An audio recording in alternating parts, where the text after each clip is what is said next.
श्रीगणेशाय नमः। श्रीसरस्वत्यै नमः। श्रीपादवल्लभनरसिंहसरस्वती श्रीगुरुदत्तात्रेयाय नमः। दत्तात्रेयसमारम्भां नृसिंहादिकमध्यमां सच्चिदानन्दपर्यन्तां वन्दे गुरुपरम्परां। श्रीगणपतिसच्चिदानन्दसद्गुरुभ्यो नमः। శ్రీకృష్ణాయ పరమాత్మనే నమో నమః. జయ గురుదత్త. నాకు 2-3 గంటల నుంచి కరెంటు లేదండి. ఇంటర్నెట్ ఒకవేళ ఆగిపోతే క్లాస్ క్లోజ్ చేయాల్సి ఉంటుంది. ముందరే చెప్తున్నాను. ఒక అరగంట తర్వాత ఇంకా కరెంట్ రాలేదంటే నేనే తొందరగా పోని క్లాస్ క్లోజ్ చేస్తాను. మనము మొన్నటి వారం క్లాస్లో 6వ అధ్యాయంలో 8 శ్లోకాల వరకు చెప్పుకున్నాము. యుక్త ఇత్యుచ్యతే యోగి సమలోష్టాశ్మ కాంచన అనే శ్లోకం వరకు చెప్పుకున్నాము. ఆ యోగారూఢుణ్ణి ఆయన యొక్క లక్షణాలు చెప్తూ ఉన్నారు. జ్ఞాన విజ్ఞానముల చేత తృప్తి పొందినటువంటి వాడు, ఇంద్రియములను జయించినవాడు, సమదృష్టి కలిగి ఉండేటటువంటి వాడు అయిన యోగి యోగారూఢుడు అని చెప్పబడతాడు అని. సమలోష్టాశ్మ కాంచన అంటే కేవలము సమాధిలోనే కాదు, ధ్యాన సమయంలోనే కాదు, బాహ్యంలో కూడా అంతటా ఒకే ఆత్మతత్వాన్ని దర్శిస్తూ ఉంటాడు. కాబట్టి సమలోష్టాశ్మ కాంచన అని చెప్పారు అక్కడ. మనకి ధ్యానము అనేటటువంటిది ఎందుకు చేస్తున్నాము అని ఒక్కసారి మళ్ళీ మనం గుర్తు తెచ్చుకుంటేనండి, పైన ఒక శ్లోకంలో వచ్చింది పరమాత్మ సమాహిత అని ఒక శ్లోకంలో వచ్చింది. 7వ శ్లోకంలో జితాత్మన ప్రశాంతస్య పరమాత్మ సమాహిత అని. మనకి ఈశ్వరుడు భగవంతుడు ఎక్కడో ఉన్నాడు నాకంటే దూరంగా అని అనుకుంటూ ఉంటాము. కానీ భగవద్గీతలోనే అనేక సార్లు పరమాత్మ చెప్పి ఉన్నారు, మన హృదయంలోనే భగవంతుడు ఉన్నాడు. హృద్దేశేర్జున తిష్టతి అని 18వ అధ్యాయంలో వస్తుంది. ఈశ్వర సర్వభూతానాం హృద్దేశేర్జున తిష్టతి అని. అందరి యొక్క హృదయాలలో భగవానుడు ఉన్నాడు అని.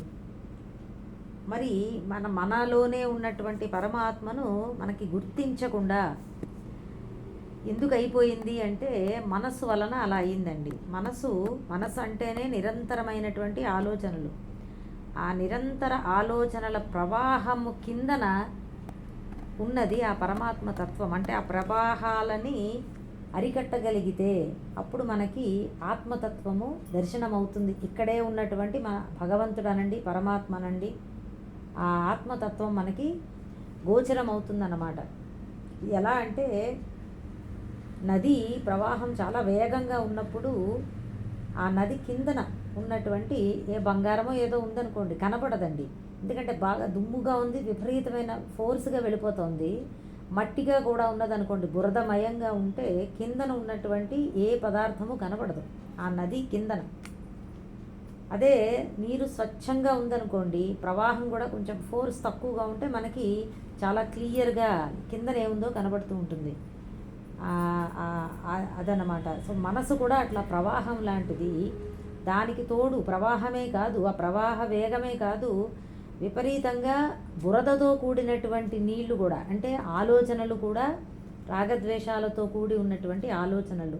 దీనివల్లనే మనలోనే ఉన్నటువంటి పరమాత్మను మనం తెలుసుకోలేకపోతున్నాం. ఇప్పుడు ఏం చెయ్యాలి అంటే ఆ మనస్సును మనం శుభ్రం చేసుకోవాలండి. ధ్యానము దానికి చెప్పబడిందనమాట. ఒక చిన్న ఉదాహరణ చెప్తారు. ఇది ఇంకా బాగా మనసులో మనం అర్థం చేసుకోవడానికి. ఒక పాడుపడ్డ దేవాలయం ఉన్నదంట ఒక పల్లెటూరులో. అయితే దాన్ని ఎవరో ఒకానొక సమయంలో ఆ పూరి ప్రజలే పాపం, అయ్యో ఈ గుడి అంతా ఇలా పాడుపడిపోయింది, దీన్ని మనం బాగా మళ్ళీ పునరుద్ధరిద్దాము అని చెప్పి అందరూ కూర్చుని నిర్ణయం తీసుకుని కొంతమంది అన్నారట, వెంటనే మనం కాశీ బయలుదేరి ఒక చక్కటి స్ఫటికలింగాన్ని అక్కడి నుంచి తెచ్చుకుని వద్దాం, ఈ లోపల మీరందరూ శుభ్రం చేయండి, ప్రతిష్ఠిద్దాము అని చెప్పి గమ్మును కొంతమంది బయలుదేరడం ప్రారంభించారట, మనం కాశీ వెళ్దామని. అప్పుడు ఇదంతా కూర్చొని చూస్తున్నటువంటి ఆ పాడుపడ్డ దేవాలయంలోనే ఒక మూల ఒక సాధువు గారు కూర్చుని తపస్సు చేసుకుంటున్నారు. ఆయన కళ్ళు తెరిచి అన్నారట, నాయన మీరు ఎక్కడికి వెళ్ళక్కర్లేదు కాశీ వరకు, ఒకసారి ఆ గర్భగుడిలోకి వెళ్ళి అక్కడ ఉన్నటువంటి ఆ చెత్త చెదారం అంతా పడిపోయి ఉంది, బాగా శిథిలమైపోయి ఉన్నది, అన్నీ పైకప్పులన్నీ పడిపోయి ఉన్నాయి, అవన్నీ ఒక్కసారి తొలగించండి, శుభ్రం చేయండి, అక్కడే ఉన్నది స్ఫటికలింగం, మీరు కాశీ ఎక్కడికో వెళ్ళిపోక్కర్లేదు అని చెప్తే ఆ ఊరి ప్రజలందరూ అక్కడ శుభ్రంగా చేస్తే అక్కడే స్ఫటికలింగం, దానికి పైన ఇంకా స్వయంభూ స్ఫటికలింగం అక్కడ వాళ్ళకి దర్శనమైందనమాట. అలానే మన మనస్సులోనే పరమాత్మ ఉన్నారండి. మన మనస్సులోనే మన యొక్క ఏది మనం సాధించాలి, మన లక్ష్యము మనలోనే ఉన్నది, అది తెలియక మనం ఇటు అటు పరిగెడుతూ ఉంటాం. మనలోనే మనం ముందర శుభ్రం చేసుకోవాలి. ధ్యానము, దానికి ధ్యానము తప్ప వినా వేరొక మార్గము లేదు. ధ్యానము అఫ్కోర్స్, ధ్యానంతో పాటుగా మనకి జ్ఞానం ఉండాలనుకోండి, ఆత్మతత్వం గురించి తెలియాలి, లేకపోతే ధ్యానం చేసినా ప్రయోజనం లేదు. మొట్టమొదట ఆత్మజ్ఞానము, ఆ ఆత్మజ్ఞానము తెలుసుకుని దానిని మనము ధ్యానం ద్వారా అనుభవానికి తెచ్చుకోగలుగుతాం. ధ్యానము ఏం చేస్తుందంటే సహకరిస్తుంది, చెప్పాను కదా, ఆ మనస్సుని శుభ్రం చేస్తుంది. ఆ శుభ్రమైనటువంటి మనస్సులో తనంత తానుగా మనకి ఆత్మనండి, భగవంతుడనండి ఎవరో ఒకళ్ళు సాక్షాత్కరిస్తారు. తనంత తానుగా మనకి అది జరుగుతుంది. మనం చేసుకోవాల్సిందల్లా మనస్సుని శుభ్రం చేసుకుని ఉండడమే. ఇది ప్రిపరేషన్ అన్నమాట. సరే, ఇప్పుడు నెక్స్ట్ శ్లోకము ఇంకా ఆ యోగారూఢుని యొక్క లక్షణాలు చెప్తూ ఉన్నారు. ఇంకొక శ్లోకం చెప్తారు. సుహృన్మిత్రార్యుదాసీన మధ్యస్థద్వేష్య బంధుషు సాధుష్వపి చ పాపేషు సమబుద్ధిర్విశిష్యతే. ఈ శ్లోకంలో మొదటి పూర్వార్ధం అంతా కలిపి ఒకటే పదం అండి, అసలు మొత్తం ఒకటే వర్డ్, అది సమాస పదం అంటారు. మనం బ్రేక్ చేస్తున్నాము, సుహృన్మిత్రార్యుదాసీన అని బ్రేక్ చేస్తాము, కానీ అది అంతా కలిపి ఒకటే అని గుర్తుపెట్టుకోవాలి. దీర్ఘాలు అవి ఇవ్వకండి. ఉదాసీన తర్వాత మనం పారాయణ చేసుకునేటప్పుడు మిగతా శ్లోకాలతో పాటు సమానంగా చెప్పగలుగుతామని చెప్పి అక్కడ బ్రేక్ చేస్తాం, ఉదాసీన అని చెప్పి. కానీ మనకి తెలియాల్సింది ఏంటంటే అదంతా ఒకటే సమాస పదము, ఓన్లీ వన్ వర్డ్ అనమాట అది. సుహృన్మిత్రార్యుదాసీన మధ్యస్థద్వేష్య బంధుషు అనేది ఒకటే. అంటే సుహృత్, మిత్ర, అరి, ఉదాసీన, మధ్యస్థ, ద్వేష్య, బంధుషు, ఇది విడివిడిగా పదాలు చెప్పుకుంటే అన్నీ కలిపి సమాసం. హితకారి, మిత్రుడు, శత్రువు, ఉదాసీనుడు, మధ్యస్థుడు, ద్వేషించదగినవాడు, బంధువు అను వారి యందు, అలాగే సాధు అపిచ సత్పురుషులయందు, పాపేషు మరియు పాపులయందు కూడా, పాపేషు అపి పాపులయందు కూడా సమబుద్ధి విశిష్యతే, సమమైన బుద్ధి కలవాడు ఎవరైతే ఉంటారో అతడు విశిష్యతే అంటే ఉత్తముడు, ధ్యానయోగులలో శ్రేష్ఠుడు అని. ఇక్కడ ఈ శ్లోకానికి విశిష్యతే అనే చోట విముచ్యతే అని కూడా ఒక పాఠాంతరం ఉంది అని చెప్తారండి. రెండు కూడా అర్థము సరిపోతాయి, మనం మాత్రం విశిష్యతే అని నేర్చుకున్నాం.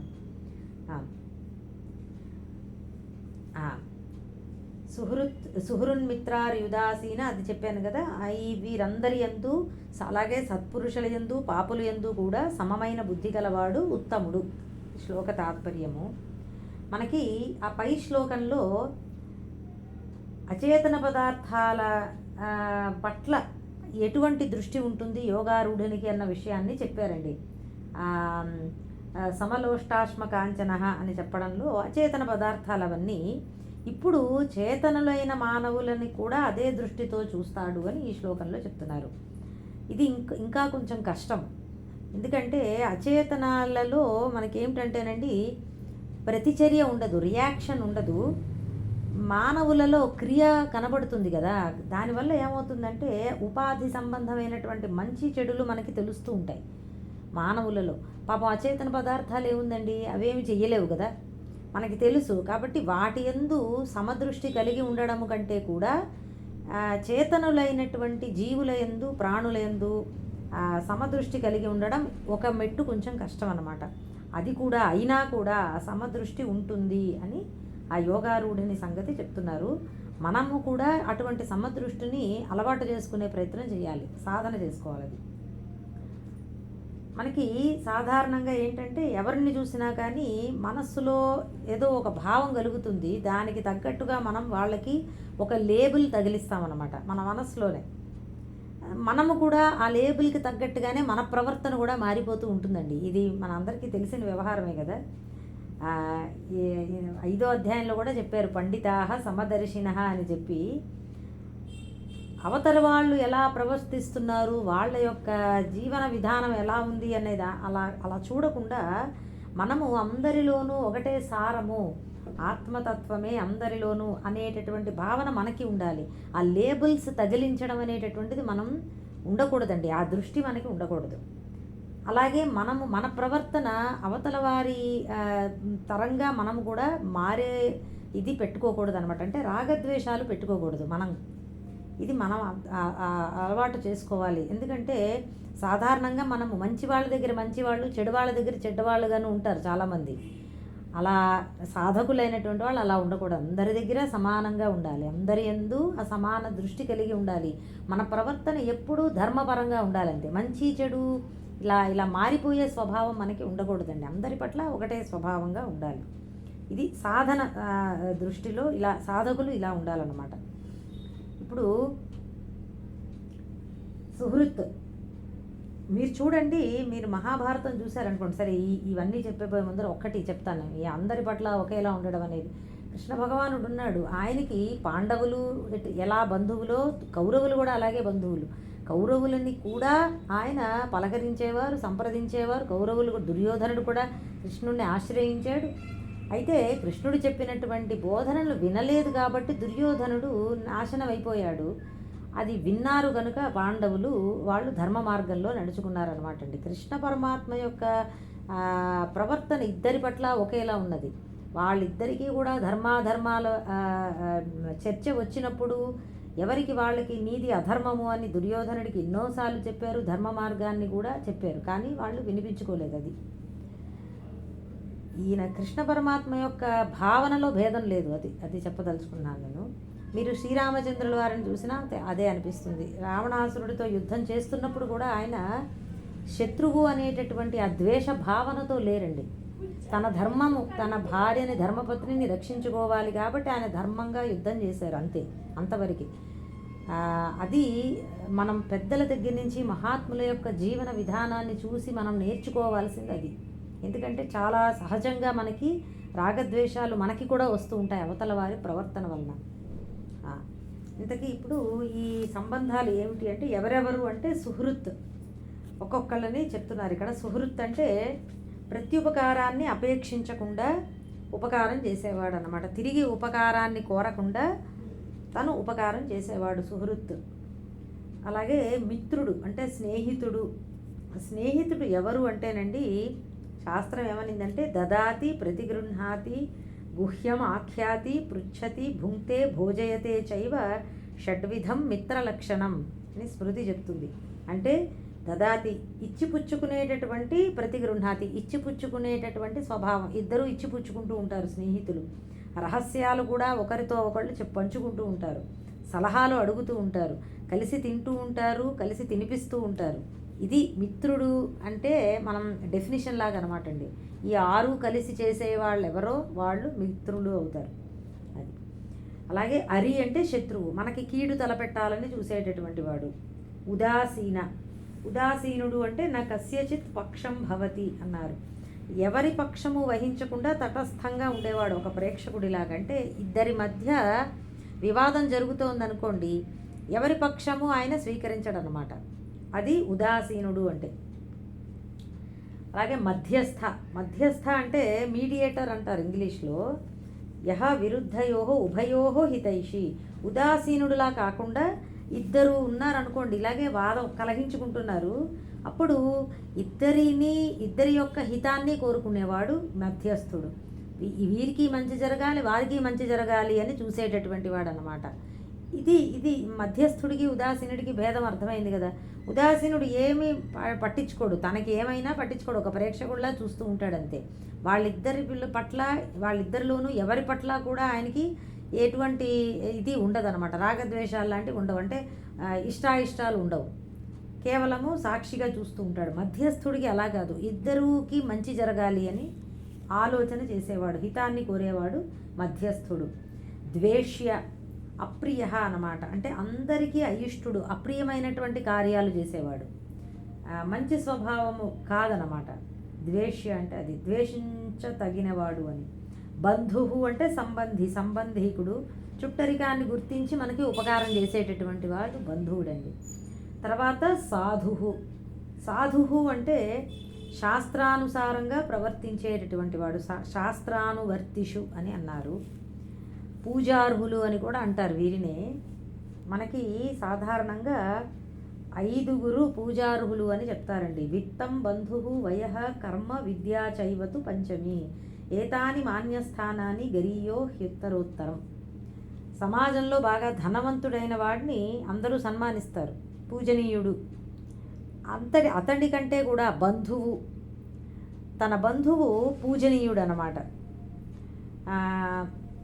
ఈ సమాజంలో ధనవంతుడి కంటే తన సొంత సంబంధీకుడు ఎవరో కొంచెం ఎక్కువ పూజనీయుడు అవుతాడు. వయః, అంతేకాదు వయస్సు బట్టి కూడా పెద్దలు మనకంటే పెద్ద వయసు గలవారు మనకి పూజనీయులు అవుతారు. వీళ్ళ ముగ్గురు ఒక ఎత్తండి, ముగ్గురు శ్రేష్ఠులు అని చెప్పుకోవచ్చు, పూజార్హులు అని. వీరికంటే కూడా ఇంకా శ్రేష్ఠతరులు, నెక్స్ట్ లెవెల్ ఏంటంటే మంచి సత్కర్మలు చేసేటటువంటి పుణ్యాత్ములు, వాళ్ళు శ్రేష్టం, ఇంకా ఎక్కువ శ్రేష్ఠతరులు అంటారు. వీరికంటే కూడా పుణ్యాత్ములతో పాటు విద్య, జ్ఞానము కూడా కలిగిన పండితులైతే వాళ్ళు అందరికంటే శ్రేష్టతములు అన్నమాట. ఇక్కడ సాధువు అని ఎవరు చెప్తున్నారంటే అదిగో పుణ్యాత్ములు, పండితులు, వారిని చెప్తున్నారండి. తర్వాత పాపేషు, ప్రతిషిద్ధ కర్మకారిషు, ఎవరైతే చెయ్యకూడనటువంటి కర్మలు చేస్తారో పాపులు వారు. వీరందరి పట్ల ఇంతమంది గురించి ఎందుకు చెప్పారు అంటే వీరందరి పట్ల కూడా సమబుద్ధి గలవాడే శ్రేష్ఠుడు అని. అంటే వాళ్ళు ఎవరు, వారి జాతి గోత్రం ఏమిటి, వాళ్ళు ఏం చేస్తున్నారు అనేటటువంటి ఆలోచన రాదుట వారి బుద్ధికి. అటువంటి వారు యోగారూఢులు అని చెప్పబడతారు. మనము ఆలోచిస్తాము కదండి, వాళ్ళ ప్రవర్తన బట్టే మన ప్రవర్తన మారిపోతూ ఉంటుంది అన్నాను చూసారా. ఇది మనం తగ్గించుకునే ప్రయత్నం చేయాలి. ఎవరు ఎలా ఉన్నా మన ధర్మాన్ని మనం నిర్వర్తిస్తూ అందరి హితాన్ని కోరుతూ ఉండాలి మనం. ఒక ఆత్మజ్ఞాని, బ్రహ్మజ్ఞాని ఒక ఆవిడ ఉండేవారండి, జిల్లెళ్ళమూడి అమ్మవారు అని చెప్తారు. అమ్మ అని చెప్పి ఆవిడని పిలుస్తారు. ఆవిడ అందరికీ కూడా భోజనాలు పెడుతూ ఉండేవారంట నిరంతరంగా. ఎప్పుడు ఏ సమయంలో వచ్చినా భోజనాలు పెడుతూ ఉండేవారు ఆవిడ. ఒక సత్రాన్ని ఏర్పాటు చేసుకుని ఆవిడ ఆ భోజనం తీసుకోవడానికి అప్పుడప్పుడు అప్పట్లో ఈ నక్సలైట్స్ అని ఉండేవారు కదా, వాళ్ళు కూడా వస్తూ ఉండేవారట. మిగతా వాళ్ళు వాళ్ళని గుర్తించి, అమ్మ వాళ్ళు నక్సలైట్స్, ఉగ్రవాదులు, వాళ్ళకి మీరు భోజనం పెడుతున్నారు అంటే ఈవిడ ఏమీ అనేవారు కాదటండి. వారికి చక్కగా భోజనం పెట్టి, నాయన భగవంతుడు మీకు ఏ దారి చూపితే మీరు అలా నడుచుకోండి, ఎప్పుడైనా ఆకలి వేస్తే మాత్రం తప్పకుండా ఇక్కడ భోజనం చేయొచ్చు, ఏమీ అడ్డు ఉండదు, మీకు హాని కలగదు అని ఆవిడ చెప్పేవారట. అంటే అందరి పట్ల ఒకటే దృష్టి కలిగి ఉండడం, ఎలా ఉంటారు ఆత్మజ్ఞానులు అని తెలియజెప్పడానికి చెప్తున్నానండి. అది చూడండి, వాళ్ళకేదో బుద్ధి చెప్పాలనో మీరు ఎందుకు ఇలా చేస్తున్నారని అంటే అప్పటికే మనం వాళ్ళని మనసులో లెక్క వేసేసాం, వాళ్ళు పాపాత్ములు, మనం ఏదైనా వారికి మంచి మాట చెప్పేది మారుద్దాము అని. అది కూడా లేదు చూసారా. మీకు ఎలా నడిస్తే మీరు అలా నడవండి, భగవంతుడు మీకు ఎలా ప్రచోదనం చేస్తే మీరు అలా ప్రవర్తించండి. ఎప్పుడైనా ఆకలి వేస్తే మాత్రం ఇక్కడికి రండి, ఈవిడ చేసేటటువంటి పని ఈవిడ చేస్తున్నారంతే. చూసారా ఎంత చక్కగా ఉందో. అలా మనం ఉండేటటువంటి ప్రయత్నం చెయ్యాలండి. అలా అని మన సొంత పిల్లలు వాళ్ళని అట్లా చెడు మార్గంలో వెళ్ళిపోతుంటే చూస్తూ ఉండమని కాదు, అది అప్పుడు మన కర్తవ్యం అవుతుందండి. వాళ్ళకి తప్పకుండా మనము మంచి చెడు చెప్పుకోవాలి. కానీ జ్ఞాని యొక్క ప్రవర్తన ఎలా ఉంటుంది అనేది అసలు మనకి ఒక ఐడియా రావడం కోసం చెప్పాను. తర్వాత ఇక 10వ శ్లోకం నుంచి 32వ శ్లోకం వరకు కూడా మధ్యలో 1-2 తప్ప మిగతా అంతా కూడా ఆ యోగారూఢ స్థితి మనకి కూడా అందాలి అంటే మనం చేయవలసిన సాధన ఏమిటి అనేది చెప్తారన్నమాట. 10వ శ్లోకం నుంచి యోగీ యుంజీత సతతం ఆత్మానం రహసి స్థితః ఏకాకీయత చిత్తాత్మా నిరాశీర పరిగ్రహ. యోగి యుంజీత సతతం ఆత్మానం రహసి స్థితః ఏకాకీ యతచిత్తాత్మ నిరాశీ అపరిగ్రహ. యోగి అంటే ధ్యాయి అని చెప్పారు. ధ్యాయి అంటే యోగాభ్యాసము చేసే సాధకుడు, ధ్యానం చెయ్యాలని అనుకునేటటువంటి సాధకుడు అనమాట. ధ్యానము అంటే ఏదేదో అనుకోవద్దండి, ఏం లేదు, ఆలోచన. ఒక వస్తువు గురించి ఆలోచించడాన్నే ధ్యానము అని అంటారు. ఇక్కడ ఒకే వస్తువు గురించి కంటిన్యూస్గా ఆలోచించడం, ఇంతకు ముందర కూడా చెప్పాను నేను, మళ్ళీ ఇంకొకసారి గుర్తు చేసుకోండి అంటే దాన్ని ఏకాగ్రము చేయడము అంటారు. అటువంటి యోగి రహసి స్థిత, రహస్యమైన ప్రదేశంలో ఉన్నవాడై, ఏకాకి ఏకాంతంలో ఒంటరివాడై, యతచిత్తాత్మ దేహేంద్రియాలను వశంలో పెట్టుకున్నవాడై, నిరాశీ ఆశని వదిలి, అపరిగ్రహ అన్యుల నుంచి ఏది గ్రహించకుండా, సతతం ఆత్మానం యుంజీత, సతతం అంటే నిరంతరము, ఆత్మానం తన మనస్సుని, యుంజీత ధ్యాన నిష్ఠయందు లగ్నము చేయవలెను. యోగాభ్యాసం ఎలా చేయాలో ఇక్కడి నుంచి ప్రారంభం చేస్తున్నారనమాట. తాత్పర్యము, యోగ సాధకుడు ఏకాంత ప్రదేశంలోనూ ఒంటరిగాను ఉన్నవాడై, దేహేంద్రియాలను అదుపులో పెట్టుకుని, ఆశలు లేనివాడై, అన్యుల నుంచి ఏదీ గ్రహించకుండా ఎల్లవేళలా తన మనస్సును ఏకాగ్రముగా ఉంచుకునే అభ్యాసము చేయాలి. యోగి అంటే చెప్పుకున్నాం కదా, సాధకుడు. రహస్య స్థిత ఏకాంత ప్రదేశంలో, ముందర ఒక ప్రదేశాన్ని ఏర్పాటు చేసుకోవాలన్నమాట.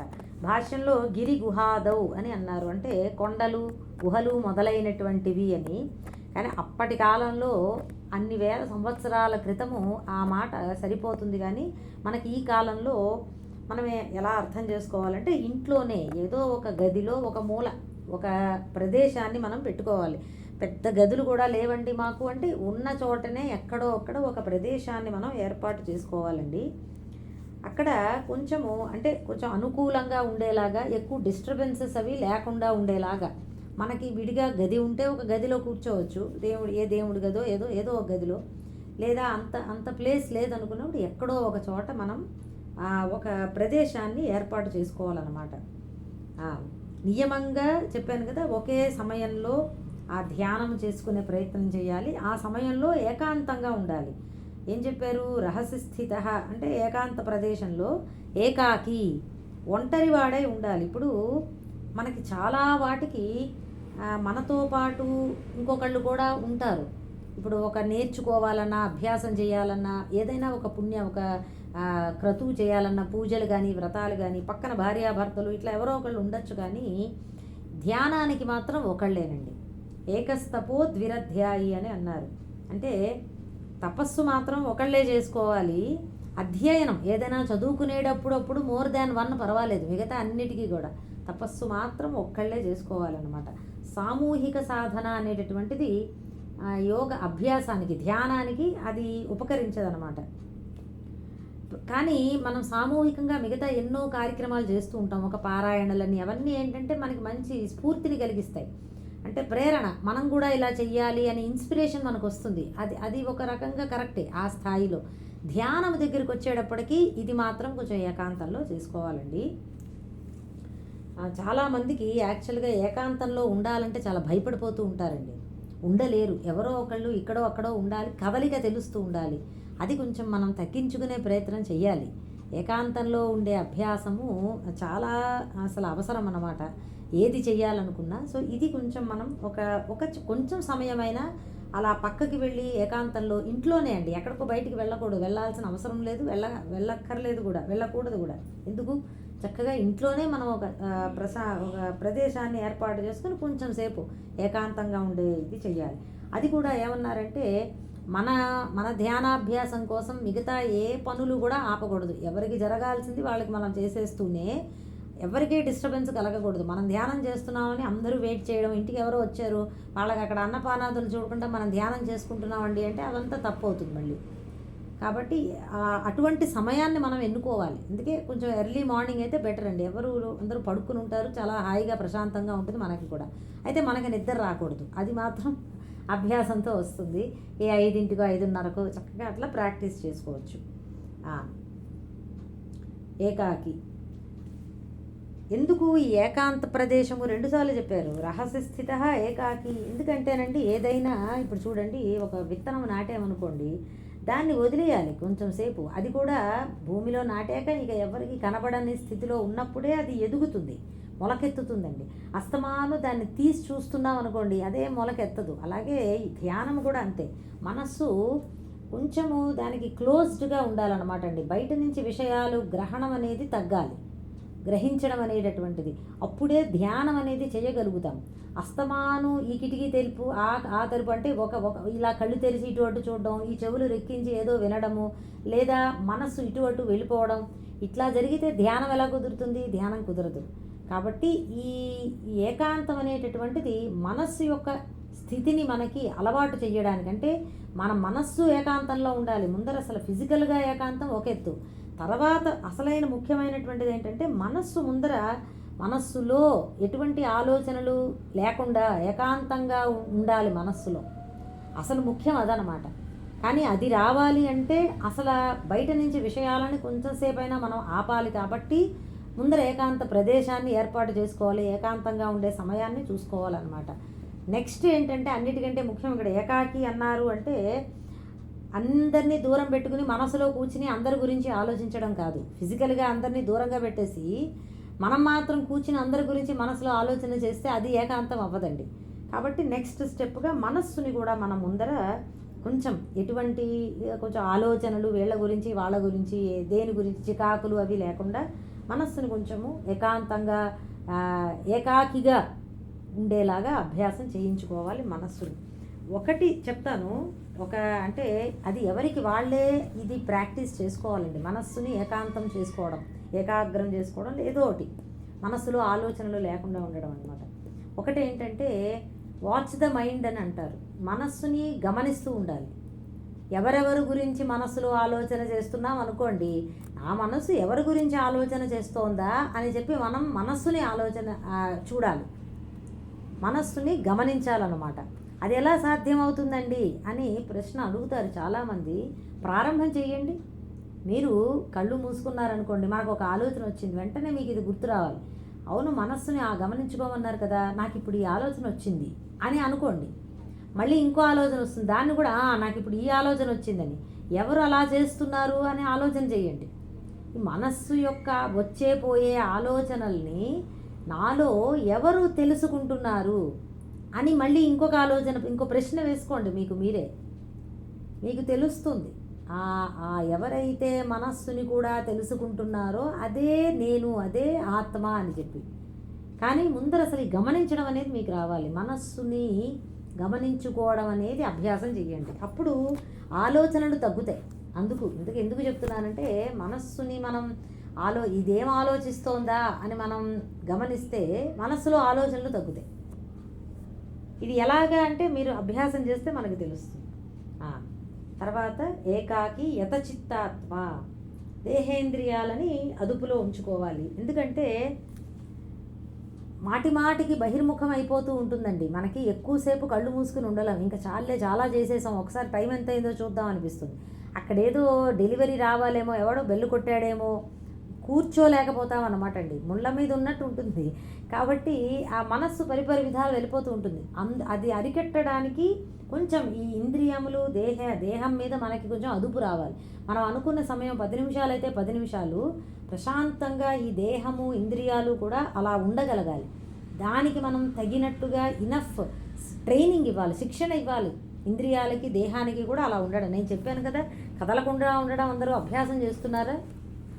ఆ కదలకుండా ఉండే అభ్యాసం చేయండి. స్టార్ట్ చేస్తే తెలుస్తుంది, తర్వాత కూడా వస్తుంది. ఆసనం గురించి తర్వాత శ్లోకంలో అప్పుడు చెప్తాను.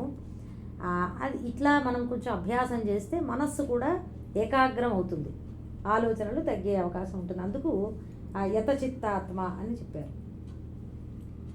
ఎప్పుడెప్పుడు మళ్ళీ బహిర్ముఖం అయిపోతూ ఉంటుందో, మళ్ళీ వేరే విషయాలు ఆలోచిస్తూ ఉంటుందో, మళ్ళీ ఇంద్రియాలు ఏదో ఇది విని అది విని డిస్ట్రాక్ట్ అయిపోతూ ఉంటాయో, మళ్ళీ మనం గుర్తు తెచ్చుకుని అయ్యో అక్కడెక్కడికో వెళ్ళిపోయింది నా మనస్సు, మళ్ళీ వెనక్కి రావాలి అని చెప్పి మళ్ళీ ఏకాగ్రం చేసుకునే ప్రయత్నం చేస్తూ ఉండాలి. ఇది కంటిన్యూస్గా ఒక ప్రాసెస్లా నడుస్తూ ఉంటుందండి.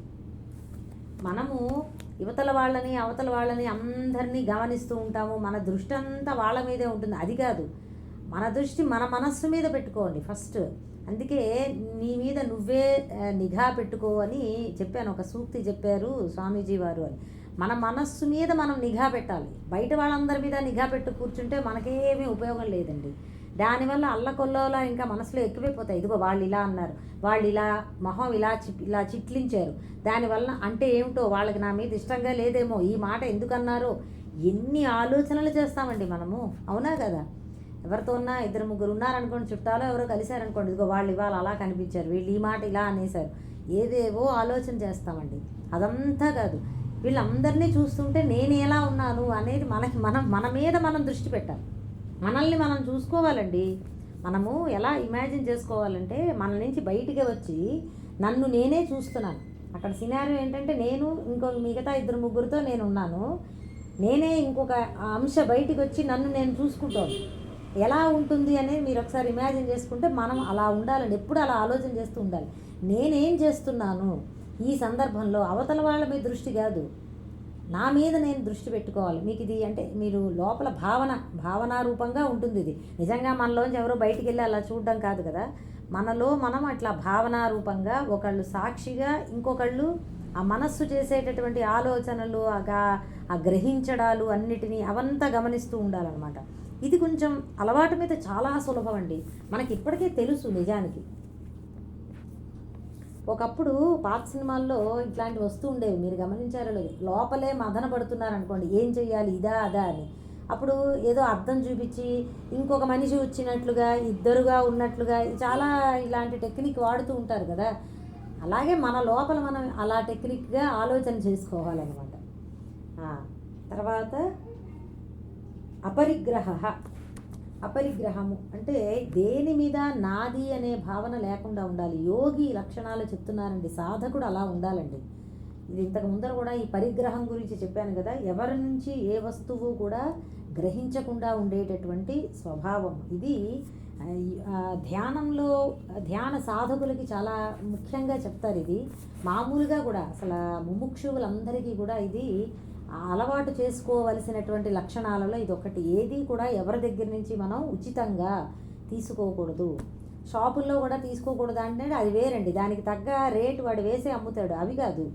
మీకు ఈ భావన అర్థమైంది కదా. అపరిగ్రహం అంటే ఏమిటో అంటే మన భోగం కోసము మనం ఎవరి దగ్గర నుంచి ఏది గ్రహించకుండా ఉండాలి. మన కష్టార్జితం అవ్వాలి, ధర్మంగా శ్రమపడి మనం ఆర్జించినది ఏదైనా ఉంటే దానితో ఏదైనా ఇంకా పర్వాలేదు అనుభవించవచ్చు. కానీ మనం ఇంకొకళ్ళ దగ్గర నుంచి ఉచితంగా ఏది స్వీకరించి మన సుఖభోగాలని అనుభవించకూడదు. అది ఇక్కడ ఉద్దేశం అన్నమాట. ఆ భోగాసక్తి ఉన్నప్పుడే పరిగ్రహం అనేది వస్తుంది. పరిగ్రహము ఒకటి ఇదండి. ఒక అర్థం ఏం చెప్పాను, ఏది గ్రహించకుండా ఉండడం, స్వీకరించకుండా ఉండడం వస్తువులు. దానికంటే ముందర ఏం చెప్పానండి, ఏ వస్తువు నాది అన్న భావన లేకుండా ఉండాలి. దీని గురించి కూడా మనం ఉదాహరణ చెప్పుకున్నాం. ట్రైన్లో ప్రయాణం చేస్తూ ఉంటాం, వాడు ఏవో ఇస్తాడు ఏసీ కంపార్ట్మెంట్లో, అవన్నీ వాడుకుంటాం, కానీ నాది అనేది మనకి తెలుసు అది నాది కాదని. అట్లా ఉండాలన్నమాట. అది ఒకటి. అలాగే ఇంకొకటి ఏంటంటే సంగ్రహించేటటువంటి లక్షణం ఉంటుందండి. మనిషి కూడబెడుతూ ఉంటాడు, రేపొద్దున్న అప్పుడెప్పుడో తర్వాత వాళ్ళకి, లేకపోతే తర్వాతే కొంతకాలం అయ్యాక నాకు ఉపయోగపడుతుందనో మనం వస్తువులని సేకరించుకునేటటువంటి అలవాటు ఉంటుంది. మిగతా పశువులకి పక్షులకి ఉండదు, కానీ మనకు ఉంటుందండి. ఇది తగ్గించుకోవాలి. ఈ ఆర్జన అనేటటువంటిది తగ్గించుకోవాలన్నమాట. వస్తు సముదాయాన్ని మన చుట్టూరా ఏర్పాటు చేసుకుని మనం ఇంకా చక్కగా సుఖంగా కంఫర్టబుల్గా ఉండేటటువంటి ప్రయత్నం ఎప్పుడు చేసుకుంటూ ఉంటాం జీవితంలో. ఎక్కువ పార్ట్ దానికే అయిపోతూ ఉంటుంది మన జీవితం అంతా కదా. కానీ అది తగ్గించుకునే ప్రయత్నం చేయాలి. ఎటువంటి అంటే మనకంటూ ఇది నాది, ఇవి లేకుండా నాకు సుఖంగా లేదు అనేటటువంటిది ఏది ఉండకూడదు. ఆ డిపెండెన్సీ ఉండకుండా ఉండాలి. వస్తువుల పట్ల మనం ఉపయోగించేటటువంటి ఉంటాయి చూసారా, వస్త్రాలని, ఏదైనా అంతే, వస్తువులు ఇవన్నిటిని మినిమల్గా పెట్టుకునే అలవాటు చేసుకుంటే నిజంగా ఆ సాధకుడికి చాలా ఉపయోగపడుతుందండి. యుక్త వయసులో కాకపోయినా, యుక్త వయసులో గృహస్థాశ్రమంలో ఉన్నవారికి, పిల్లలు అప్పుడే ఇంకా చిన్న వయసులో ఉన్నవారికి ఇదంత సులభం కాకపోవచ్చు. కానీ ఒక వయసు వచ్చాక, నేను ఎప్పుడు చెప్తాను కదా, ఒక వయసు వచ్చాక ఇవి చాలా సీరియస్గానే ఇవన్నీ మనం అభ్యాసం చెయ్యొచ్చండి. తర్వాత ఇంకొకటి ఏమన్నారంటే, అనిత్యమైన వాటిని పోగు చేసుకుని ఉపయోగం లేదు, చక్కగా నిత్యంగా మనతో పాటు ఎప్పుడూ ఉండేటటువంటిది జ్ఞానం. ఎప్పటికైనా మనకి ఈ జన్మ రాహిత్యాన్ని తీసుకురాగలిగేది జ్ఞానమే. జ్ఞానాన్ని పరిగ్రహం ఆర్జించండి, వస్తువుల్ని కాదు, భోగాలని కాదు, జ్ఞానాన్ని సంపాదించుకునే ప్రయత్నం చేయాలి. ఇక్కడ ఉద్దేశం ఏమిటంటే ఈ అపరిగ్రహం అనేది ఎందుకు చెప్తారు అంటే భోగ మీద దృష్టి ఉండకూడదు, భోగముల మీద. అది ఏమన్నారంటే హృదయంలో ఉన్నవాడిని పట్టుకోవాలి అంటే దాచుకునే గుణాన్ని విడిచిపెట్టాలి. హృదయంలో దాక్కుని ఉన్నాడు పరమాత్మ. ఆ పరమాత్మని మనం కనిపెట్టాలి అంటే మనం మామూలుగా మిగతా వస్తువులని హృదయం మనం దాచిపెట్టుకునే గుణాన్ని బాహ్యంలో వదిలిపెడితే మనలో ఉన్నటువంటి ఆ భగవానుడు మనకి ద్యోతకం అవుతాడట. అది అపరిగ్రహ స్థైర్యే జన్మ కథంతా సంబోధ అని యోగ సూత్రాల్లో కూడా వచ్చింది. ఎవరైతే అపరిగ్రహాన్ని స్థైర్యంతో వాళ్ళు సాధిస్తారో అటువంటి వారికి జన్మ సంబంధమైనటువంటి జ్ఞానము కలుగుతుంది అని. అది తర్వాత ఇవన్నీ కూడా అయ్యాయి కదా. యోగి ఎంతవరకు చెప్పుకున్నాము? రహస్యస్థిత ఏకాకి యతచిత్తాత్మ నిరాశీహి అంటే ఏది ఆశించకుండా ఉండడం. తృష్ణ వీత తృష్ణ అని రాశారు. తృష్ణ అంటే ఆశ అన్నమాట. అది ఉంటే బాగుంటుంది, ఇది ఉంటే బాగుంటుంది అని చెప్పి దేని పట్ల కూడా అట్లా ఏది ఆశించకుండా ఉండడం. యాదృచ్ఛికంగా ఏది లభిస్తే మన జీవితంలో దానితో తృప్తి పడుతూ ఏదో లేనిది ఏదో కావాలి అనేటటువంటి ఆ తృష్ణ లేకుండా ఉండగలగాలి. ఇది నిరాశీహి అంటే. అపరిగ్రహ చెప్పుకున్నాము. ఇప్పుడు ఏం చేయాలి? ఇది యోగి సతతం ఆత్మానం యుంజీత. అది ఈ యోగ సాధకుడైనటువంటి వాడు సతతం నిరంతరము ఆత్మానం యుంజీత అంటే ఏకాగ్రము చెయ్యాలి, ధ్యానాన్ని అభ్యాసము చెయ్యాలి అని. సతతం అని చెప్పారండి. సతతం అంటే ఆల్వేస్ అన్నట్టుగా. నిరంతరము ఎలా అభ్యాసం చేస్తాము? మనకి వేరే గృహస్థాశ్రమంలో ఉన్న వారికి వేరే ధర్మాలు కూడా ఉంటాయి. సతతం అంటే ఏమన్నారంటే రెగ్యులర్గా ప్రతిరోజు ఏదో కొంతసేపు, ఎంత వీలైతే అంతసేపు ధ్యానం అభ్యాసం చెయ్యాలి అని దీన్ని మనం మార్చుకుని చెప్పుకోవచ్చు. సతతం అంటే ఇది ఈ ధ్యానము బాగా ఒక దశకి చేరినప్పుడు అండి మనము కేవలము కళ్ళు మూసుకొని ఫిజికల్గా ధ్యానం చేసే సమయంలోనే కాకుండా మిగతా అన్ని సమయాలలోనూ కూడా మనము ఒక రకమైన ఆ స్టేట్లోనే ఉంటాం. మెడిటేటివ్ స్టేట్ అని అంటారు దాన్ని. ఒక ధ్యాన స్థితిలో ఉండడం జరుగుతుందండి. కానీ ప్రారంభ దశలో మాత్రము ఒక సమయాన్ని పెట్టుకుని మనం ధ్యానం చేసుకోవాలి. అది ఆ సతతం అంటే ఆ రెగ్యులర్గా ప్రతిరోజు అది ఎన్ని రోజులండి, ఎంతకాలానికి పడుతుంది, ఒక నెలాల్లో నాకు కుదిరిపోతుందా అంటే అట్లా చెప్పలేదండి. సతు దీర్ఘకాల నైరంతర్య సత్కారాసేవితో దృఢభూమి అని యోగ సూత్రాల్లో చెప్తారు ధ్యానము గురించి. దీర్ఘకాలము చేయాలి, నైరంతర్యం ఎప్పుడూ చేస్తూనే ఉండాలి. ఎప్పుడు అంటే ఆగకుండా చేస్తూ ఉండాలి, అంతరాయము లేకుండా. నిరంతరము అంటే అదండి, బ్రేక్ లేకుండా కంటిన్యూస్గా చాలా కాలం పాటు చెయ్యాలి అని దాని ఉద్దేశం. దానితో పాటుగా సత్కారాసేవితో అని అన్నారు. దానితో పాటు కేవలము ధ్యానం అంటే ఉత్తి ధ్యానం చేసేయడం కాదండి. దానితో పాటుగా ఇంకా కొన్ని మనం అభ్యాసం చెయ్యాలి బాహ్యంలో ఉన్నప్పుడు. ఏంటవి? శ్రద్ధ, అహింస, బ్రహ్మచర్యము. ఇక్కడ కూడా తర్వాత శ్లోకాల్లో వస్తాయి, అప్పుడు చెప్పుకుందాం. ఈ ప్రవర్తన మన జీవన విధానంలోనే కొంచెం మార్పు రావాలి, అప్పుడే ధ్యానం అనేది కుదురుతుంది. ఇది మొదటి నుంచి చెప్తున్నాను కదా, ధ్యానము అడ్వాన్స్డ్ టెక్నిక్ అండి. 5 నిమిషాలు ధ్యానం చేయడానికి మనం ఎంతోసేపు మామూలుగా జాగ్రత్తలో ఉన్న మిగతా సమయంలో కూడా ఒక రకమైనటువంటి పవిత్రత, ప్రశాంతత ఇవన్నీ ఉండాలి. అప్పుడే మనకి ఆ ధ్యానంలో ఏకాగ్రత కుదురుతుంది. మనం మన ఇష్టం వచ్చినట్లు వ్యవహారం చేసేసుకుని కేవలము జస్ట్ ఇప్పుడు ఫర్ ఎగ్జాంపుల్ ఇప్పుడు 6వ అధ్యాయం ప్రారంభమైంది, మన ధ్యానం గురించి చేద్దామని ఇప్పుడు సంకల్పం కలిగింది అనుకోండి. మిగతా ఏ మార్పులు లేకుండా ఒక 5 నిమిషాలు కేటాయించి ధ్యానం చేద్దాము అనుకుంటే అది అలా కుదరదు. మనం చాలా మార్పులు చేసుకోవాలి. లైఫ్ స్టైల్ చేంజెస్ అంటారు. వేరే చాలా మార్పులు చేసుకుంటేనే ఆ 5 నిమిషాలన్నా ధ్యానంలో కుదురుతుందండి. అన్ని చేసుకున్నా కానీ కూడా చాలా కష్టమండి.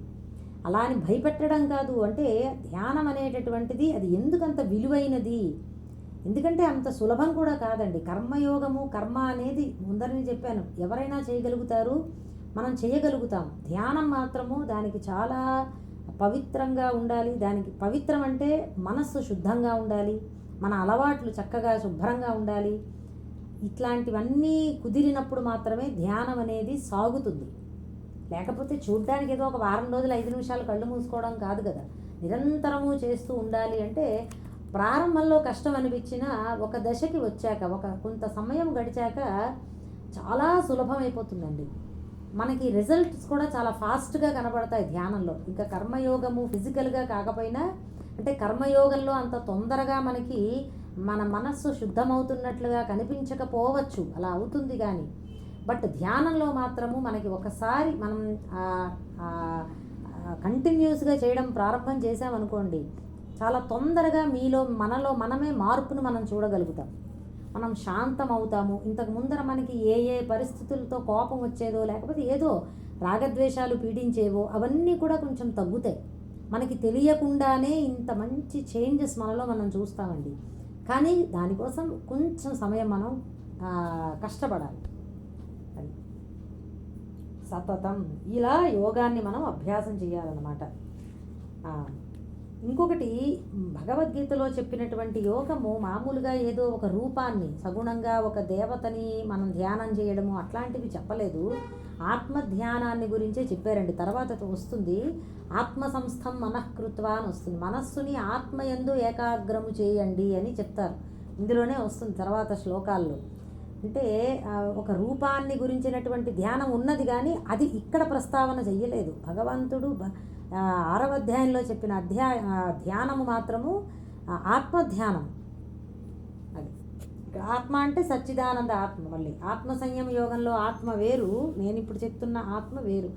ఆ సచ్చిదానంద ఆత్మయందు మన మనస్సుని లగ్నం చెయ్యాలి అని చెప్తారు. ఆ విధానాన్ని లేదా అలా చెయ్యాలి అని మన కర్తవ్యాన్ని మనకి సాధనకి పరమాత్మ బోధిస్తారు ఈ అధ్యాయంలో. మరి ఎలా అండి మనకి రూపాన్ని మనం ధ్యానం చేయడం నాకు అలవాటు అంటే, చేసిందే అది చెయ్యండి, ఆపద్దు. ఒక స్టేజ్కి వచ్చాక మనకి ఆ భగవంతుడి యొక్క తత్వం పరిపూర్ణంగా అర్థమయ్యాక తనంత తానుగానే మనకి ఆ రూపముని గురించినటువంటి ఇది తగ్గిపోతుందండి. సగుణంగా కాకుండా సాకారంగా కాకుండా మనము ధ్యానం చేసేటటువంటి అలవాటు మనకు వస్తుంది. దానికి తత్వాన్ని కూడా మనం కొంచెం తెలుసుకోవాలి, భగవత్ తత్వము ఏమిటి అని. తర్వాత 7వ అధ్యాయం నుంచి 12వ అధ్యాయం వరకు కంప్లీట్గా భగవత్ తత్వమే చెప్తారు. అదంతా మనకి చక్కగా అర్థం చేసుకోగలిగితే మనకి ఆ ధ్యానంలో కూడా మనం నెక్స్ట్ స్టెప్కి వెళ్ళగలుగుతాం అన్నమాట. మొత్తం మీద ఈ శ్లోకంలో ప్రదేశాన్ని ఏర్పాటు చేసుకోవాలని చెప్పారు, ఏకాంతంలో అభ్యాసం చేయాలని, అలాగే దేహేంద్రియాలను వశంలో ఉంచుకోవాలి, మనోవీక్షణం ద్వారా అలా చెయ్యొచ్చు. అలాగే దేహాన్ని మనము స్థిరంగా కదలిక లేకుండా ఉంచుకునేటటువంటి ప్రయత్నం, అభ్యాసం ముందరి నుంచి ప్రారంభం చేయాలి. ప్రాణాయామము కూడా చెయ్యొచ్చు. ఈ మనస్సుని ఇంద్రియాలని వశంలో పెట్టుకోవడానికి ఇవన్నీ మార్గాలండి, ప్రిపరేషన్. ఒకటి ప్రాణాయామము, ఇంకొకటి మనోవీక్షణము, ఇంకొకటి స్థిరంగా చలనం లేకుండా శరీరాన్ని 5-10 నిమిషాలైనా అలా ఉంచడము. ఇట్లాంటి అభ్యాసాల ద్వారా మనకి వశంలోకి వస్తుంది. అలాగే అది కూడా సతతము దీర్ఘకాలం పాటు, చాలా కాలం పాటు ఇలా ధ్యానాన్ని అభ్యాసం చెయ్యాలి. ఎలా అండి, నాకు ఇంకా ఏం అర్థం కాలేదు, ఇంతకీ ఏం చేయాలండి, కళ్ళు మూసుకుని ఏం చేయాలండి అంటే చెప్పాను కదండి, భగవంతుడు భగవద్గీతలో మనకి సూత్రప్రాయంగా చెప్తారు ధ్యానాన్ని ఎలా చేయాలి అని. మనం ఇంకా వివరాలు తెలుసుకోవాలి అంటే ఆ యోగ సూత్రాలని గురువుల దగ్గర అధ్యయనం చేసుకోవాలి. యోగ సూత్రాలని ఉన్నాయి అవి, లేదా గురువుల దగ్గర మనం కొంచెం అధ్యయనం చేయాలి, ఎలా ధ్యానం చేయాలో నేర్చుకోవాలి. ఒక క్రియాయోగ తరగతిలోనే ఇందులోనే చేరితే మనకి యాక్చువల్ ప్రాసెస్ కూడా చేస్తారు. మనం కూడా 1-2 రోజుల్లో ఒకసారి ధ్యానం అభ్యాసం చేసే ప్రయత్నం చేద్దాం. ఒక మెడిటేషన్ సెషన్ లాగా చిన్నగా ఒక 5 నిమిషాలు చెప్తాను. ఇవాళ కాదులేండి, ఇంకా కరెంట్ రాలేదు మాకు. దానితో పాటుగా ఆశని వదులుకుని, పరిగ్రహం అనేటటువంటి లక్షణాన్ని వదులుకుని అది లేకుండా ఉండే ప్రయత్నం సాధన చేస్తూ ఉండాలి. అది తర్వాత శ్లోకము 11-12 ఇది ఒకటి పూర్తి చేసి కంప్లీట్ చేస్తాను ఇవాళకి. శుచౌ దేశే ప్రతిష్టాప్య స్థిరమాసనమాత్మనః నాత్యుచ్ఛ్రితం నాతి నీచం చైలాజినకుశోత్తరం తత్రైకాగ్రం మనః కృత్వా యతచిత్తేంద్రియక్రియః ఉపవిశ్యాసనే యుంజ్యాత్ యోగమాత్మవిశుద్ధయే. ఈ 2 శ్లోకాలు కలిపి ఒకటే వాక్యం, అందుకు కలిపి చెప్పాను. శుచౌ దేశే, పవిత్రమైనటువంటి ప్రదేశంలో, అంటే ఒక పరిశుద్ధమైనటువంటి ప్రదేశాన్ని మనం చేసుకోవాలి. సహజంగా పవిత్రమైనటువంటిదైనా శుభ్రమైనటువంటిదైనా, లేదా మనము దాన్ని చక్కగా శుభ్రం చేసుకుని ఉండాలి. అటువంటి ప్రదేశాన్ని ఏర్పాటు చేసుకోవాలి. ఇందాక చెప్పారు కదా రహస్య స్థిత అని, ఆ ప్రదేశాన్ని చక్కగా శుభ్రం చేసుకోవాలన్నమాట. స్థిరం, కదలకుండా ఉండేది. అలాగే నా అత్యుచ్ఛరితం, నాత్యుచ్ఛరితం అన్నమాట అండి. నా అత్యుచ్ఛరితం అంటే మరీ ఎత్తుగా లేకుండా, నా అతి నీచం మరీ పల్లంగాను లేకుండా ఉన్నటువంటిది అయినటువంటి చైలాజిన కుశోత్తరం ఆత్మనః ఆసనం ప్రతిష్టాప్య. అది చైలాజిన కుశోత్తరం, దర్భలు, అజినము అంటే చర్మము, మెత్తని వస్త్రము ఒకదాని మీద ఒకటి వేసినటువంటి ఒక ఆసనాన్ని ఏర్పాటు చేసుకోవాలి. మనం ఈ కాలంలో మ్యాట్ అని ఉంటుంది కదండి, అది సరిపోతుంది. దర్భలు కూడా వేసుకోవాలి అని చెప్తారు. భూమి మీద ప్రారంభంలో దర్భలు, తర్వాత ఒక చర్మము. అప్పటి కాలంలో చర్మం వేసుకునేవారు అన్నమాట. అది కూడా హింసతో కూడి ఒక మృగాన్ని సంహరించి వచ్చినటువంటి చర్మము కాదు, సహజంగా మరణించినటువంటి మృగ చర్మము వేసుకునేవారు. ఇప్పుడు అవన్నీ వద్దులేండి, చక్కగా దర్భ, దాని మీద వస్త్రము, మనకి మ్యాట్స్ అని ఉంటాయి కదా, ఆ వస్త్రంతో చేసినట్టు అటువంటివి వస్త్రాన్ని ఏర్పాటు చేసుకుని ఆసనంని ఏర్పాటు చేసుకోవాలంట. అది 12వ శ్లోకం మళ్ళీ చెప్తాను, ఇది ముందర ఇది కంప్లీట్ చేసేద్దాం. మరీ ఎత్తుగా కాకుండా మరీ పల్లంగా కాకుండా ఉండాలి అని చెప్పారు. ఆ ఆసనం మనం ఏర్పాటు చేసుకునేటటువంటి ఆ ప్రదేశంలో మరీ ఎత్తుగా కూర్చుంటే ఏమవుతుందంటే అన్నది కింద పడిపోవచ్చు. ధ్యానం చేసేటప్పుడు ఎప్పుడైనా ఒకసారి తూలడం అనేది జరగచ్చు. అప్పుడప్పుడు ఇంకా ప్రారంభ దశలో నిద్ర వచ్చేసి తూలిపోవచ్చు, అది కాదు. ధ్యానంలో కూడా ఒక తూలుడు రావచ్చు నిద్ర కాకుండానే. కాబట్టి మరి ఎత్తుగా ఉన్న ప్రదేశంలో ఒక బల్ల మీద కూర్చున్నాం అనుకోండి, కింద పడిపోవచ్చు.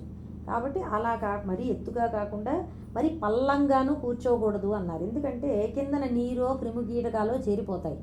కాబట్టి ఒక ఉన్నతాసనాన్ని మనం ఏర్పాటు చేసుకోవాలి, కొంచెం కంఫర్టబుల్గా ఉండేటటువంటిది. స్థిరంగా ఉండాలట ఆసనం.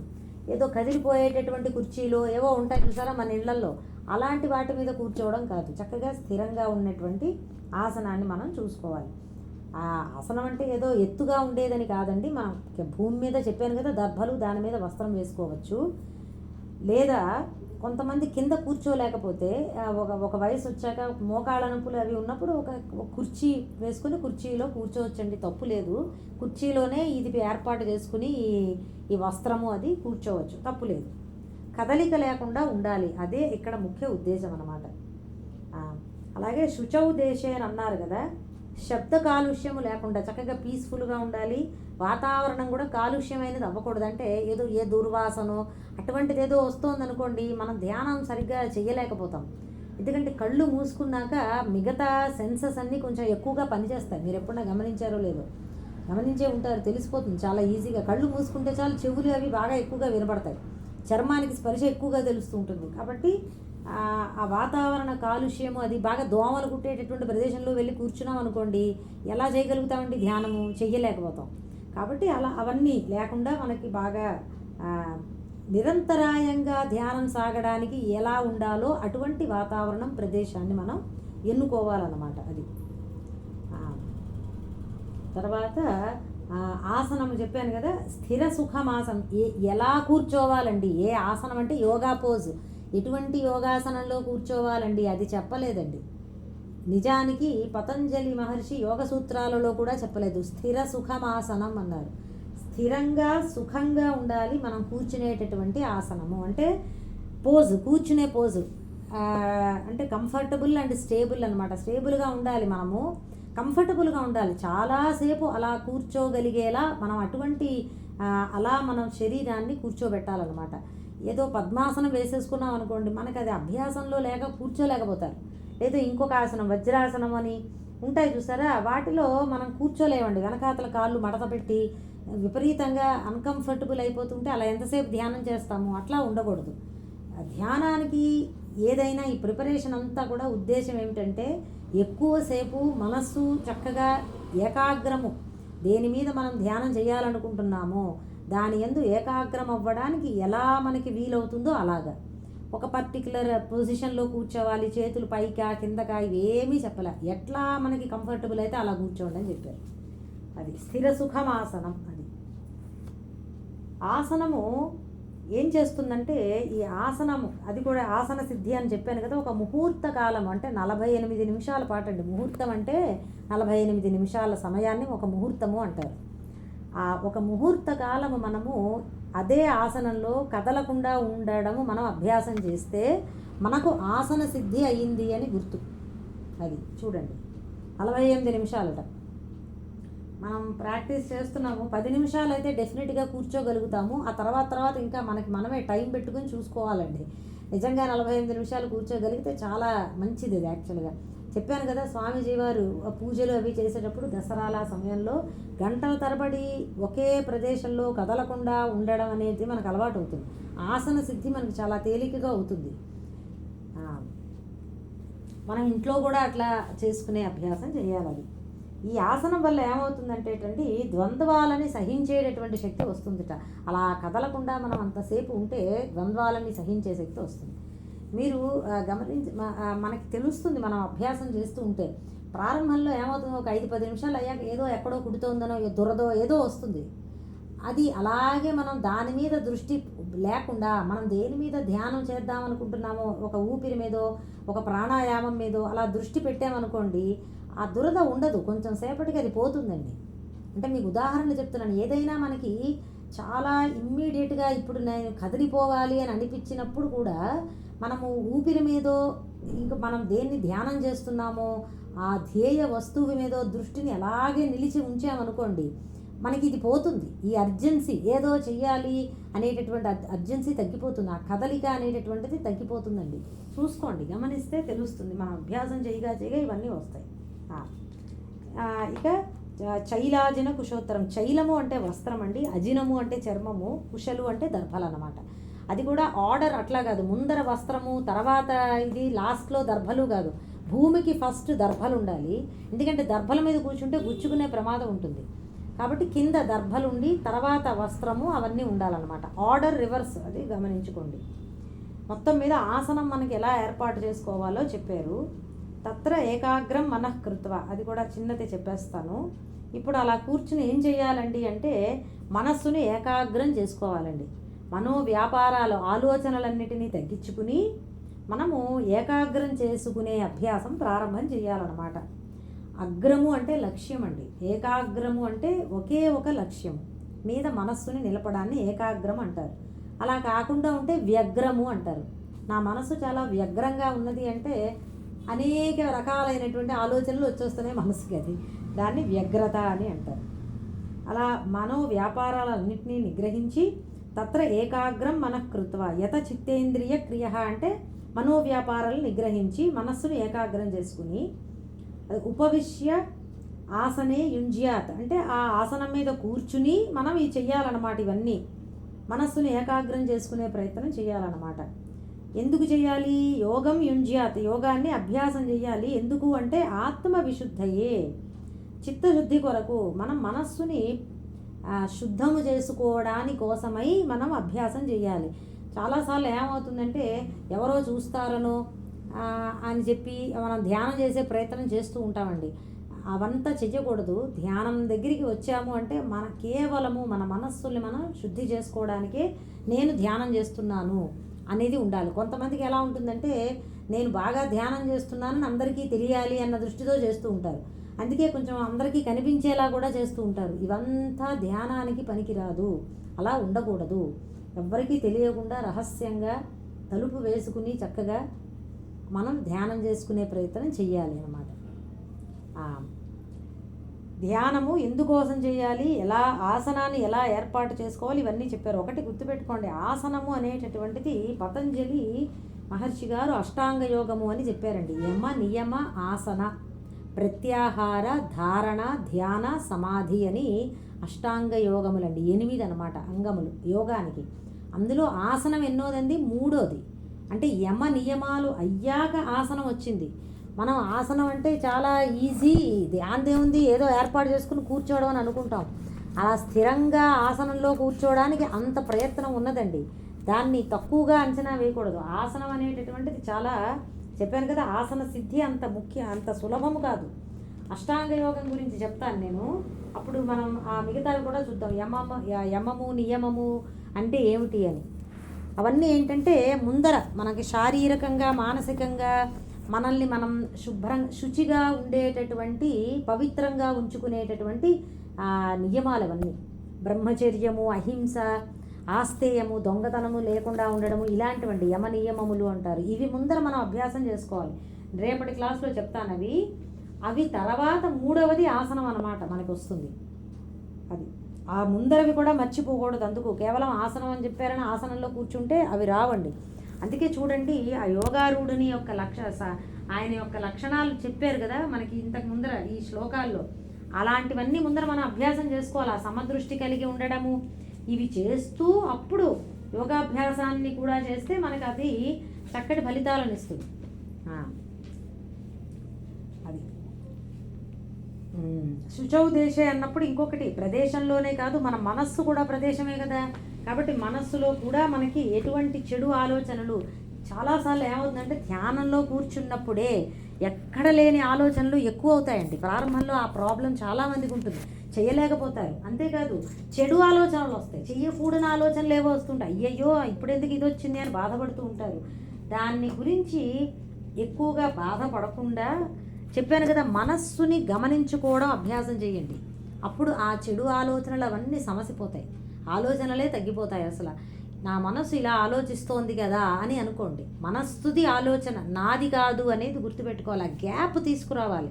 నాకు మనస్సుకి, నాకు దేహానికి మధ్యలో వ్యవధానం ఉన్నది, స్పేస్ ఉన్నది అని గమనించుకోండి. నేను వేరు అంటే ఏంటి? నేను వేరు, మనస్సు వేరు. నేను వేరు, శరీరం వేరు. ఇలా అనుకున్నప్పుడు మనస్సు చేసేటటువంటి ఆలోచనల్ని గమనిస్తూ ఉండడం మనకి తెలుస్తుంది. అండ్ మనస్సు ఆలోచనలు మనస్సువే, నేను కాదు ఆలోచన చేస్తున్నది అనేది కూడా తెలుస్తుంది అనమాట అండి. అట్లీస్ట్ ఫస్ట్లో తెలియకపోయినా మనస్సు చేసే ఆలోచనలు గమనిస్తూ ఉన్నప్పుడు కూడా ఈ చెడు ఆలోచనలు అవి తగ్గిపోతాయి. రాకూడనటువంటి ఆలోచనలు, దాని గురించి ఎక్కువగా సీరియస్గా బెంగ పెట్టుకుని బాధపడి ఇక యోగం మనకు వద్దులే అని అనుకోవడం, ఇట్లాంటివి అలా అవసరం లేదండి. చక్కగా చెయ్యొచ్చు సాధన, ధైర్యంగా ముందరికి వెళ్ళిపోతూ ఉండడం అంతే. అది అవుతుంది చక్కగా. ప్రతిరోజు 5 నిమిషాలు కష్టపడైనా కూర్చుంటే తప్పకుండా అవుతుంది. సరే చాలండి, ఇవాళకి తొందరగా క్లోజ్ చేద్దాం అనుకున్నాను, బట్ 10 అయిపోయింది. ఎంత మనము 12వ శ్లోకం వరకు చెప్పుకున్నాము. తర్వాత శ్లోకాలు మళ్ళీ రేపు చెప్తాను. సర్వం శ్రీ సద్గురు చరణారవిందార్పణమస్తు. జ్ఞానానందమయం దేవం నిర్మలస్ఫటికాకృతిం ఆధారం సర్వవిద్యానాం హయగ్రీవముపాస్మహే. రేపు క్లాసు ఉండొచ్చండి, 90% రేపు క్లాస్ ఉంటుంది. శుక్రవారం తీసుకోలేకపోతాను క్లాసు, అందుకు దాని బదులు రేపే చెప్పేస్తాను. ఓకే. జయ గురుదత్త, జయ గురుదత్త.